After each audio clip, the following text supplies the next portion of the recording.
Good evening and welcome to Field to Feast. I'm your host, Bartholomew Edward James II, but you can call me Barty. A topic which has garnered my interest lately is that of foraging. What is that, you may ask? A practice that has been done for millennia and is still popular in our modern society. It is a way of finding fresh produce in the world around us, which we can use in everyday cooking. First, we will be visiting my good friend Liam from Spirel Foraging, who can show us exactly how foraged ingredients can be used to enhance delicious meals. Hi, I'm Liam Sparrow. I'm the Director of Sparrow Foraging in Sylvan. At Sparrow Foraging, we supply forage ingredients to restaurants all around Melbourne. And today we're going to be foraging for some ingredients to cook with later.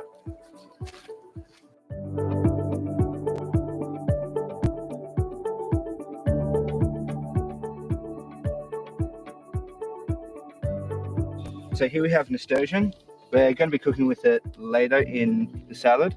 And the flowers are good. They've just got a little bit of a lighter taste and they just add a lot of colour. So that's what they're good for too.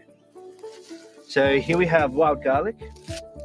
When we cook this, we're going to be turning it into a dressing and grilling it just to cook out some of the raw flavours of it. So this here is mountain pepper. Today we're actually going to use the berries to be seasoning the steak to replace black pepper. Now we're going to be cooking steak seasoned with mountain pepper. Also going to be doing it with wild garlic seasoned roast potatoes and a wild forage salad. So we're going to start off with the wild garlic dressing. We just want to put it into a little bit of red wine vinegar, salt, pepper and olive oil. Next we're going to get started on the wild forage salad. We have things like wild cabbage that grow in there. We have a little bit of a mix that we get from the farms, wild watercress, just for a little bit of garnish, a few nasturtium leaves, and just for a bit of colour, we'll just go a little bit of nasturtium flowers. So when we season the salad, all you need is a touch of vinegar, salt, olive oil, and when you mix salads, be quite gentle. Only use a couple of fingers just to move it. So next we got our classic roast potatoes, and then we're just going to garnish them with the wild garlic dressing. So you just get your potatoes classically done, then all you need is just a wild garlic dressing. And when we cook the steak, we'll roast some wild garlic whole on the barbecue and garnish it with that. So now we're going to get everything ready for the barbecue. I filled the pepper mill with mountain pepper. It's a native pepper that comes from Tasmania. So with the steak, best thing to do is just a little bit of the mountain pepper. You'll be quite generous with the salt. And when you're doing the barbecue, just a touch of oil, I find it's nice.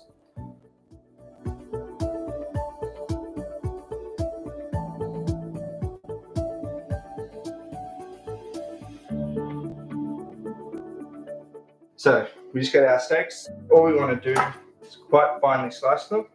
Then after that, we just need a little bit of salad, a couple of the roast potatoes.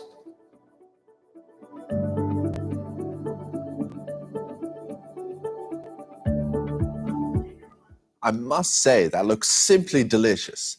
Now, we do not recommend that you try foraging without the proper knowledge. Luckily, we have an expert with us who can guide us. Hello, Maya? Would you be able to come in to the studio today by any chance? Delightful. While he's on his way, let's learn a bit more about what he does.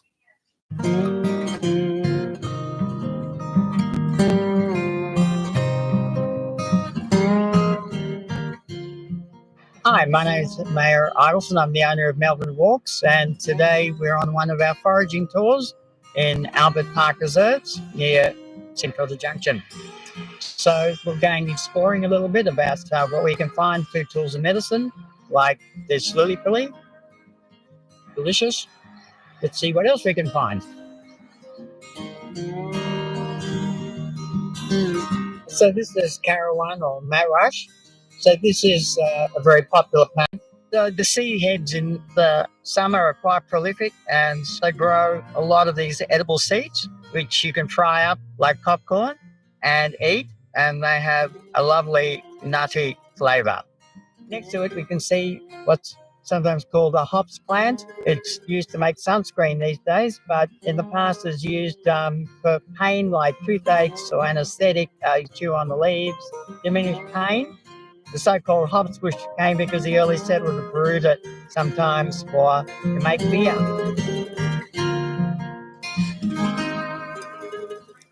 Brilliant stuff there, Mayor.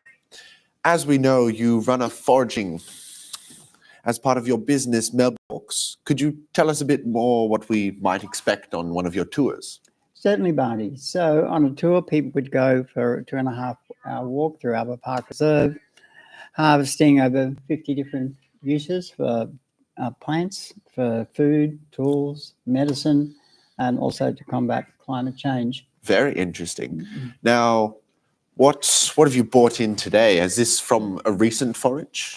Yeah, this is I picked up today, actually, in an hour or so outside, not too far from my house in South Melbourne. So this is a superfood known as carcala, or pig face. The chefs in Melbourne call it bush bananas. You can use it for fruit. You can use it has fruit for jam. You can use it as a vegetable, as a water supply, as a medicine, like aloe vera for bites or stings. And certainly it's a great plant to combat climate change as well. Have you brought in, I must say, what's this here? It looks delicious. Well, this is a sap. It comes from golden wattle. It's very beautiful. Yeah, it's very beautiful to look at and very highly nutritious, often referred to as Bushman's chewing gum. It's very high in protein. You eat it, it goes soft, and you can add sugar to it.